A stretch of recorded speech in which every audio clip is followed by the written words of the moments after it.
बच्चों welcome to our diaries. ये सवाल principle of inheritance and variation इस चैप्टर से लिया गया है। पेज नंबर 71 पे देख लेना। सेक्स डिटर्मिनेशन इन हनी बीज है, वहाँ से ये सवाल है। नीट 2024 में सवाल पूछा गया था। मैं थोड़ा सा आपको इलेबोरेट कर देता हूँ कि एक हनी बी की जो फैमिली होती है इसमें 3 मेंबर होते हैं, ड्रोन्स, क्वींस और वर्कर। क्वीन और वर्कर फीमेल होती है, ड्रोन्स मेल होते हैं।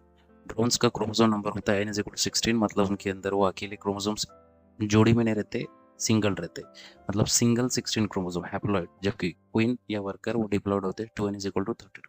अब उसमें से जो वर्कर बीज होती है वो स्टेराइल होती है, वो अंडे दे नहीं सकते। सिर्फ अंडे देने का काम क्वीन का होता है। क्वीन सिर्फ 2 काम करती है, ड्रोन्स के साथ में मीटिंग करना, सेक्सुअल इंटरकोर्स करना और अंडे देना।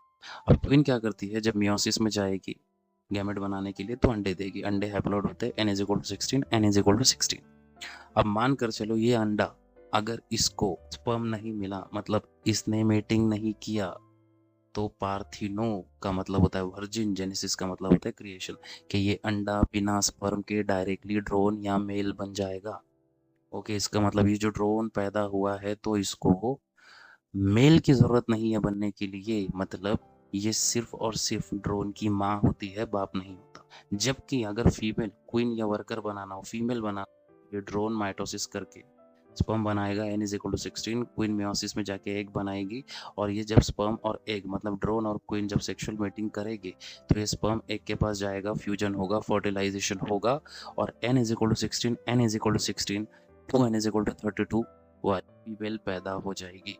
इसका मतलब एक फीमेल जब भी होती है, एक वर्कर या आगे फ्यूचर में बनने वाली क्वीन, उसको माँ भी होता है, बाप भी होता है, दोनों रहेगी। पर जो एक मेल होता है ड्रोन, उसको सिर्फ माँ होती है, बाप नहीं होता। पर अभी मैंने कहा अगर पैदा करना है आपको तो आपको ड्रोन्स और क्वींस दोनों चाहिए। इसीलिए मेल ड्रोन की अगर मैं बात करूँ, उसको बाप तो नहीं रहेगा पर नाना जी रहेगी। ओके, ये याद रखना। इसीलिए असर्शन क्या है, in honey bee population sons don't have fathers but have grandfathers. सही है, ग्रैंडफादर यहाँ पे नाना जी समझना। Reason, haploid in drones of honey bees due to parthenogenesis, के ड्रोन्स के अंदर जो हैप्लॉइड आ जाता है n=16, वो पार्थिनोजेनेसिस की वजह से। हाँ, ये सही है। While fertilisation results into female B, yes, fertilisation अगर होगा तो फीमेल पैदा होगी, और अनफर्टिलाइज्ड अंडा रहेगा तो मेल पैदा होगा, फर्टिलाइज्ड अंडा रहेगा तो फीमेल पैदा होगी। Thank you. ऐसे ही वीडियोस के लिए हमारे चैनल को करें, शेयर करें, सब्सक्राइब करें, फॉलो करें।